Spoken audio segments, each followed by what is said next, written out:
네, 그러면 이제 우리가 기여하고 있는 AI, ML 기술에 대해서도 조금 설명 부탁드립니다. 네, 앞서서 설명해 주신 것처럼 저희는 그 멀티모달 기술도 많이 개발을 하고 있지만 이번 시간에는 그 외의 기술에 대해서 조금 더 설명을 해드리도록 하겠습니다.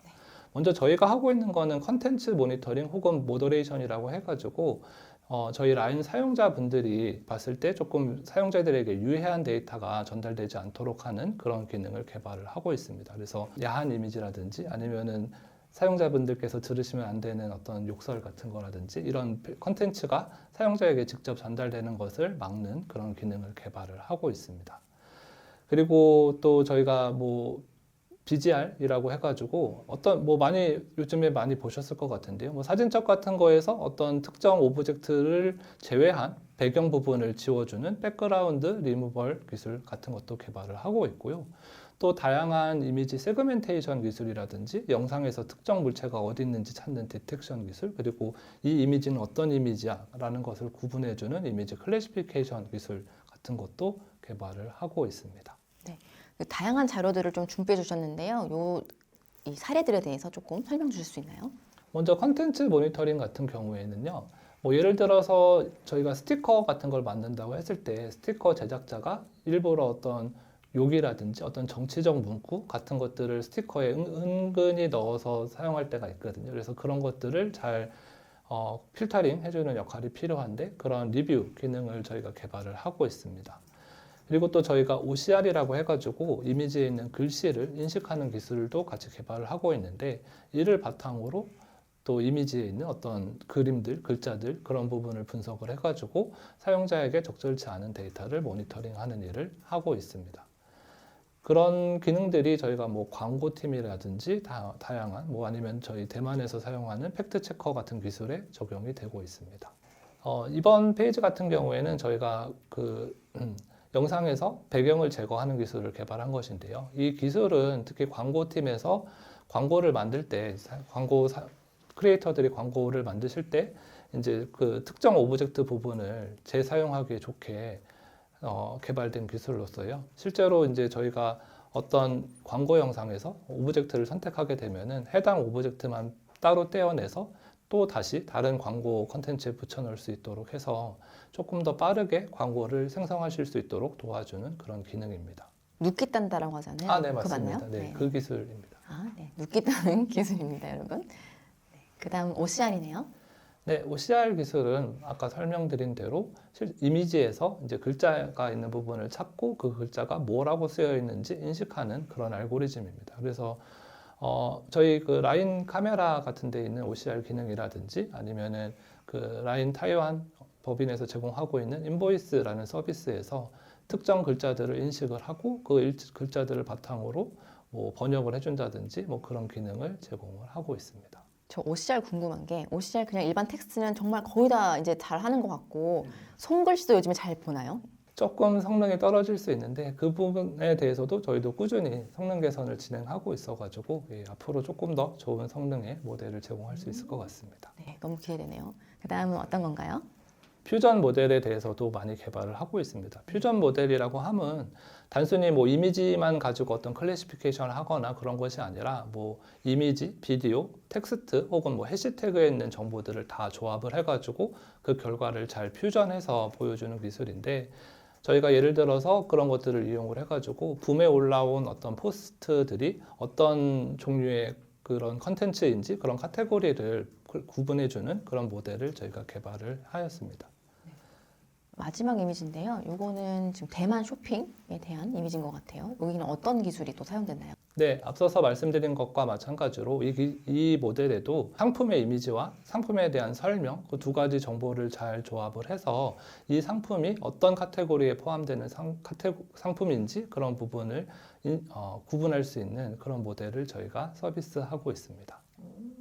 지금 빨간 테두리로 딱 이렇게 표시했는데 이게 지금 그 상품 이미지로 보여주신 거죠? 네, 맞습니다. 저는 네. 상품 이미지와 상품의 이름 그리고 그런 정보를 바탕으로 저희가 학습을 해서 이 카테고리가 무엇이다 이런 식으로 나타내주고 있습니다. 네. 네, 저희가 이것뿐만 아니라 좀 다양한 생성 모델들도 만들고 있습니다. 그래서 그런 것들에 대해서도 좀 저희가 좀 눈여겨봐야 될 포인트들이 있거든요. 특히 그런 안전성이라는 건데요. 그런 부분에 대해서는 승범님께서 설명해 주시면 좋을 것 같습니다. 그 앞에 소개해드린 내용들 중에 저희가 이제 컨텐츠를 모니터링하기 위한 그런 필터 개발에 대해서 소개를 드렸었는데요. 필터 하면은 보통 예쁘게 만드는 필터가 딱 떠오르는데 지금 말씀할 필터는 그런 필터가 아닌 것 같아요. 그죠? 그 저희가 개발한 필터는 그 이제 저희도 사실은 보기 굉장히 힘든 예, 좀 유해한 그런 것들을 좀 막아주기 위한 것들이고요. 특히 그 이제 저희가 최근에는 이제 생성형 모델을 활용한 그런 개발들도 하고 있는데 이제 생성형 모델의 경우에는 저희가 직접적으로 데이터를 생성해내는 거다 보니까 네. 여기서의 안전성의 문제는 이제 좀 더 크리티컬하다고 생각할 수 있을 것 같습니다. 그래서 이 기술이 좀 필요하시게 된 거예요? 그러니까 생성형 모델로 뭔가 핸들링할 수 없는 것들이 많이 발생되니까 AI 필터로 안정성을 확보한다. 이렇게 이해하면 될까요? 네, 맞습니다. 그 최근에 그 뉴스에서 그 부적절한 컨텐츠가 생성되면서 낭패를 본 사례라던가 아니면 저작권 침해 같은 그런 사례들이 좀 보도된 적이 있는데요. 이제 그런 딥페이크나 아니면은 저작권이나 프라이버시를 침해한다던가 하는 이슈에 있어서 저희가 만든 그 필터를 사용해서 이러한 부분들을 막을 수도 있고, 그리고 저희가 그 생성형 모델을 사용한 서비스를 개발할 때도 이러한 문제가 생기지 않도록 할 수 있는 그런 기술들을 관심을 갖고 개발을 하고 있습니다. 네. 그럼 유해한 콘텐츠가 올라왔으면 이거 아예 블락 이렇게 보면 될까요? 그렇게 하기도 하고 네. 그러한 것들이 만들어지지 않도록 않도록. 예, 그런 조치를 하기도 합니다. 아, 네, 이해했습니다. 그럼 여기까지 좀 또 얘기를 막 나눠봤는데 우리가 뭘 하고 있는지는 설명이 됐고 앞으로 지향하고 계시는 방향이 있으세요? 네, 아무래도 요즘에 계속 설명이 되었지만 좀 파운데이션 모델들, 좀 큰 모델들이 많이 발전을 하고 있거든요. 그래서 이런 모델들의 특징은 아무래도 다양한 뭐 소위 버서테일이라고도 말을 하는데 좀 다양한 만능의 역할을 할 수 있는 그런 모델들이에요. 그래서 이런 모델들을 잘 활용하기 위한 방법들도 저희가 잘 참고하고 탐색하고 있습니다. 그래서 예를 들어서 이런 좋은 파운데이션 모델을 바탕으로 해가지고 어떤 멀티태스크를 소화할 수 있는 모델을 개발을 해서 원래 각각 모델을 여러 번 사용을 해가지고 돌려야 하는 어떤 서비스가 있다고 했을 때 하나의 모델에서 그 기능을 다 할 수 있게 하거나 뭐 이런 방식으로 서비스 운영 비용을 좀 더 아낄 수 있는 뭐 그런 방향의 개발을 생각을 하기도 하고요. 그리고 아까 말씀드린 것처럼 이런 파운데이션 모델을 잘 이용을 하면은 저희가 그 랩을 만드는 코스트를 많이 낮출 수가 있습니다. 예, 그래서 코스트를 아껴야죠. 그래야지 저희에게 소중한 건 돈과 시간이기 맞죠. 때문에 그런 것들을 잘 아낄 수 있는 방향으로서 또 어떻게 사용할지 뭐 이런 것들을 저희는 잘 연구하고 있습니다. 그래서 예를 들어서 저희가 생성형 모델 아까 말씀드린 대로 생성형 모델을 이용을 해가지고 그걸로 레이블링 비용을 줄일 수도 있고 아니면 뭐 데이터가 뭐 특정 클래스에 대한 데이터는 많은데 또 어떤 클래스에 대한 데이터는 되게 적다고 했을 때 이런 소규모 클래스에 대해서 좀 더 데이터를 생성해내서 그런 데이터 간의 임밸런스 문제를 해결할 수도 있을 거고요. 이를 바탕으로 조금 더 좋은 모델을 만들어 가지고 저희가 이제 서비스를 제공하려고 노력을 하고 있습니다. 네, 말씀 감사합니다. 승범님은 어떠세요? 네, 저희가 그 아까 보여주신 그림에서 그 MLOps 플랫폼을 통해 각각의 서비스들의 저희 기술들을 사용하실 수 있도록 제공해드리고 있는데요. 지금은 AI 기술이 비용도 많이 들고 다루기 어려운 부분이 좀 아직 남아있는 상황이지만 이게 점점 더 많이 활용되고 보편화되어 가고 있는 흐름이 있다고 생각합니다. 그래서 AI 기술이 지금처럼 뭔가 신기한 것을 한번 보여주고 이렇게 끝나는 게 아니라 그 실제 사용자의 문제를 해결해 주어야 되는데 이제 그러기 위해서는 그 서비스에 실제로 적용되어서 이게 뭔가 가치를 만들어내고 그리고 서비스의 성장에 따라서 이것이 개선되고 그 높은 품질과 그런 성능을 나타낼 수 있도록 그런 고도화하는 일을 저희가 해야 된다고 생각을 하고요. 이제 그런 것에 이제 집중하는 게 저희가 해야 할 방향이라고 생각합니다. 이를 위해서 그 앞에서부터 말씀드렸던 그 서비스와의 그런 긴밀한 커뮤니케이션을 통해서 실제로 필요로 하는 기술이 무엇인지 잘 파악하고 그런 최신 AI 기술들도 저희가 가져다가 사내에서 쉽게 활용할 수 있도록 그 소프트웨어 컴포넌트처럼 혹은 플랫폼 같은 형태로 만들어서 저희가 제공하는 것이 이제 저희 조직의 그 미션이라고 생각을 하고요. 그래서 이제 저희는 그 라인의 서비스 발전에 기여할 수 있는 그런 단단한 그 한 축이 되기를 이제 희망하고 있습니다. 네. 제가 이제 언론에서 접하는 AI에 대한 이미지는 좀 팬시하고 좀 새롭고 뭔가 재밌어 보이는 막 그런 것만 많이 접하다가 이제 실무에서 어떻게 하시는지를 들으니까 아 되게 노고가 많으시겠다라는 생각이 들었어요. 그러니까 그 접점을 제가 살짝 이렇게 좀 맞닿은 느낌이고 그런 부분들 여러분들도 좀 느끼셨을 것 같아요. 저희 이제 라인 개발 실록에 오늘 두 분이 오셨잖아요. 그래서 한 분은 엔지니어분, 한 분은 이제 PM분이신데요. 보시면서 많이 궁금하실 거예요. 어떻게 하면 저런 일을 할 수 있을까? 뭐 단순히 공부를 열심히 하면 되나요?는 떠나서 많이 하신 질문들이 학위는 어디까지 하면 되나요? 이런 질문도 있고요. 이제 이쪽 분야의 PM분을 이렇게 섭외한 것도 처음이거든요. 그래서 어쨌든 이런 질문 좀 나눠보고 싶습니다. 아마 취준생 분들이거나 예비 개발자분들 뭐 포함이죠. 네, 많이 궁금해하실 것 같은데요. 네, 뭐 일단 학위는요. 뭐 사실 꼭 필수라고는 생각하지는 않아요. 전 개인적으로는. 그리고 사실 더 중요한 거는 그 오픈한 포지션이 어떤 능력을 요구하는 포지션이냐 이게 조금 더 중요한 그런 요소일 것 같습니다. AI 관련된 일을 한 14년, 13년 정도 진행한 것 같은데요. 그 와중에서 만난 수많은 머신러닝 엔지니어 리서처들을 보면은 이분은 엄청 잘하는데 어디서 박사를 받았나? 라고 해서 봤더니 그냥 학사 출신인 그런 분도 계셨고 또 이분은 좀 애매모하다라는 느낌이 있었던 경우도 있는데 알고 봤더니 좋은 데서 박사를 받으신 분도 계시고 뭐 그렇더라고요. 그래서 사실 물론 박사를 하고 석사를 하면서 좀 더 많은 것을 배울 수도 있기도 하겠지만 또 회사에 오셔가지고 실무적으로 배우실 수 있는 부분도 충분히 많이 있을 거라고 저는 생각하기 때문에 뭐 본인의 판단에 따라서 결정을 하시는 것이겠지만 어쨌든 회사 입장에서는 포지션을 잘 소화하실 수 있는 분인지 그런 것들을 먼저 보고 있기 때문에 뭐 필수다라고 말씀드리지는 않아도 될 것 같습니다. 네. 그럼 아까 말씀하신 것 중에 포지션에 따라 좀 다를 것 같다라고 하는데 진짜 예비 어떤 개발자분들은 포지션만으로는 좀 어려울 수도 있을 것 같거든요. 아니, 명시해서 석사 이상, 뭐 박사 이상이 아닌 다음에야 그 잡 디스크립션을 보고는 좀 어려울 것 같은데 보통 어느 기준을 보고 아, 요 정도는 그래도 학위가 좀 필요하겠다 아니면 조금 더 경험이 필요한 직군이겠다 이런 게 있나요? 정답이 있다기보다는 어쨌든 경험적인 경험으로 그냥 내가 딱 봤을 때 이 정도 잡 디스크립션이 있으면은 이걸 내가 할 수 있을 것 같은데 그러면 일단은 지원해 보시면 될 것 같아요. 그래서 실제로 미팅을 해서 이분이 이제 어느 정도 역량이 있는지 저희가 뭐 예를 들면 알고리즘이라든지 뭐 코딩 역량 같은 거를 파악하게 되는데 그때 충분히 자기의 실력을 다 보여주시면은 어필이 되지 않을까 생각합니다. 아, 네. 그리고 공부를 하실 때 논문을 많이 보셨어요? 네, 보셨을 것 같아요. 그럼 논문 같은 것들 학생들은 다 외워야 되냐 이렇게 하실 수도 있을 것 같은데 외워야 되나요? 당연히 논문을 다 외우는 거는 쉽지가 않습니다. 왜냐하면은 특히 인공지능 분야는요, 너무나도 많은 논문들이 나오고 있어요. 진짜 뭐 하루에도 몇 개씩, 몇십 개씩 계속 나오고 있기 때문에 그걸 다 외우거나 이러기는 쉽지가 않습니다. 대신에 더 중요한 능력은 이제 논문에 있다고 하면은 그 논문에서 어떤 점이 제일 중요한 포인트구나라는 거를 잘 찾아내는 능력, 그리고 그거를 이해하는 능력이라고 생각을 합니다. 제가 앞서서 말씀드린 것처럼 저희가 실제로 개발을 하다 보면 어떤 특정 논문 하나의 성능만으로 저희가 원하는 결과물을 얻지 못할 때도 많이 있는데요. 그랬을 때 저희가 이제 논문을 잘 이해했다고 한다면은 그것들을 잘 조합하거나 해서 그런 어려운 문제를 더 풀어갈 수 있는 그런 힘을 얻을 수 있다라고 생각을 합니다.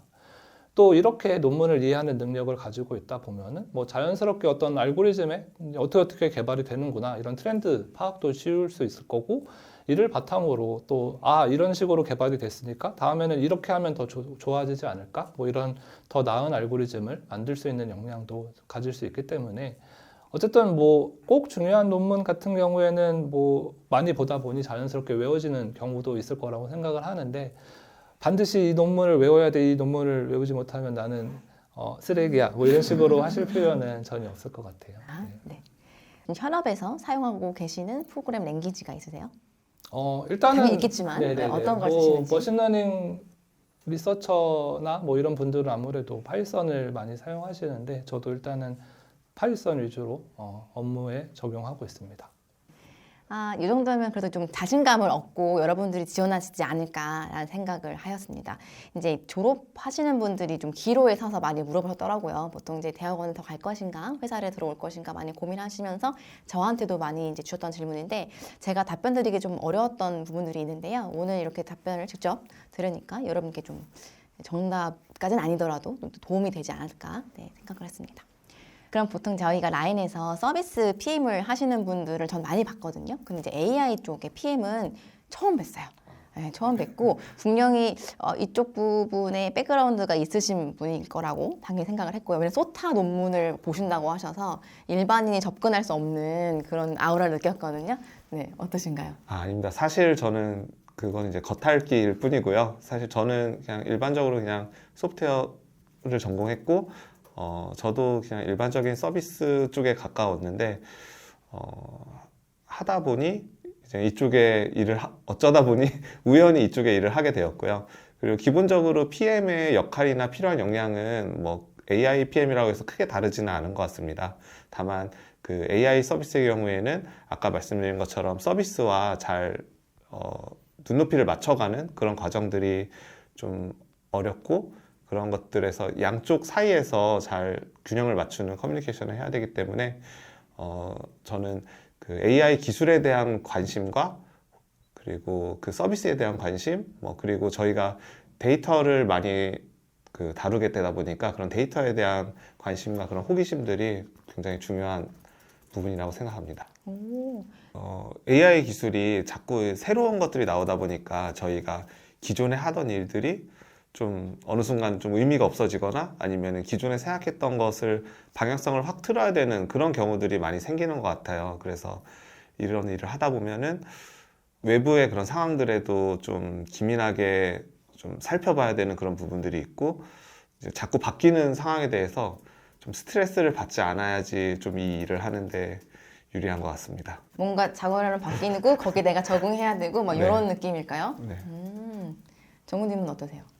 네, 저도 한 가지 생각난 것이 있는데 사실 요즘 그 AI 개발자 분들이 또 그런 말씀하시는 분들이 많아요. 그러니까 뭐냐면 뭐 오픈 AI 뭐 이런 데서 엄청나게 좋은 생성 모델, 다목적 모델 만들어 놓고 이런 게 공개가 되다 보니까 그럼 이제 우리는 더 이상 할 게 없는 거 아닌가? 저거 가져다 쓰면은 다 해결되는 그런 문제 아닌가? 뭐 이렇게 생각할 때가 많은데 뭐 사실 그렇습니다. 뭐 누구든 조금 우리는 이제 곧 밥줄이 없어지는 건가 이렇게 맞아요. 위기의식 느낄 수도 있다고 생각을 하는데요. 근데 또 아까 말씀드린 대로 어쨌든 그런 큰 모델들은 운영하는데 많은 비용이 들고 또 외부 시스템이다 보니까 저희 사내 시스템에 뭐 최적화되거나 뭐 이렇게 좀 더 잘 맞게 튜닝이 되는 그런 문제가 쉽지가 않거든요. 그래서 저희는 어쨌든 그런 기술이 있어. 그럼 그거를 최대한 잘 활용을 해서 우리 회사에 어떤 서비스에 어떻게 잘 이용하면 좋을지 뭐 이런 부분에 대한 고민은 꾸준히 필요할 것이다 라고 생각을 하고 있고요. 그래서 그런 능력을 계속 개발하고 그런 관점으로 개발을 하다 보면은 사실 뭐 아카데믹하게는 조금 더 좋은 논문 만들기가 어려울 수 있겠지만 실제로 회사 측면에서 더 좋은 서비스를 개발하거나 이럴 때는 오히려 그런 것들을 하나의 도구로서 이용을 해서 개발할 수 있기 때문에 회사에서 일하기에는 조금 더 좋은 환경이 되지 않았나 저는 또 개인적으로 그렇게 생각하는 것도 있습니다. 네. 네. 저도 하나 또 여쭤보고 싶었던 게 원래 오늘 라인 개발실록 촬영을 하게 된 어떤 계기가 있으셨잖아요. 조직에 대한 어떤 홍보라든지 뭐 이런 부분들 더 추가로 말씀 나누면 좋을 만한 부분이 있을 것 같아요. 네, 일단은 저희 어플라이드 ML을 조금 더 설명을 해드린다고 한다면은 저희는 사실 팀 규모가 그렇게 막 크지는 않거든요. 근데 그런 거 치고는 또 워낙 다양한 일들을 하고 있어요. 뭐 이미지 관련된 거, 뭐 비디오 혹은 텍스트 관련된 것들도 하고 있고 심지어 클래시피케이션이나 뭐 세그멘테이션 같은 전통적인 것도 하고 있지만 생성 모델 관련된 것도 같이 하고 있습니다. 근데 그러다 보니까 되게 팀 내에 다양한 전공의 실력자분들이 많이 계시고 그런 분들이랑 같이 일하면서 생기는 시너지도 되게 많은 것 같습니다. 뭐 예를 들면은 저도 처음 시작은 뭐 굳이 따지면 머신러닝 리서처에 가까운 포지션에서 일을 했는데 여기서 일을 하다 보니까 어떤 서비스에 대한 서빙이라든지 그런 것들에 대한 이해도도 같이 높아지고 그러면서 조금 더 이 머신러닝을 이용한 어떤 환경, 생태계에서 더 많은 부분을 이해할 수 있게 되는 것 같아서 그런 부분이 참 좋았던 것 같아요. 네. 네. 저도 그 다양한 배경의 다양한 사람들이 모여 있다는 게, 좀 장단점이 있겠지만, 그래도 여기 계신 분들이 대부분 호기심이 많으시고, 그래서 새로운 것들, 안 해본 것들을 이렇게 배워보려는 또는 옆 사람이 하는 걸 보고 좀 관심을 갖는 그런 경우들이 많이 있어서 그런 분위기나 그런 팀의 문화 같은 게 저는 좋다고 생각합니다.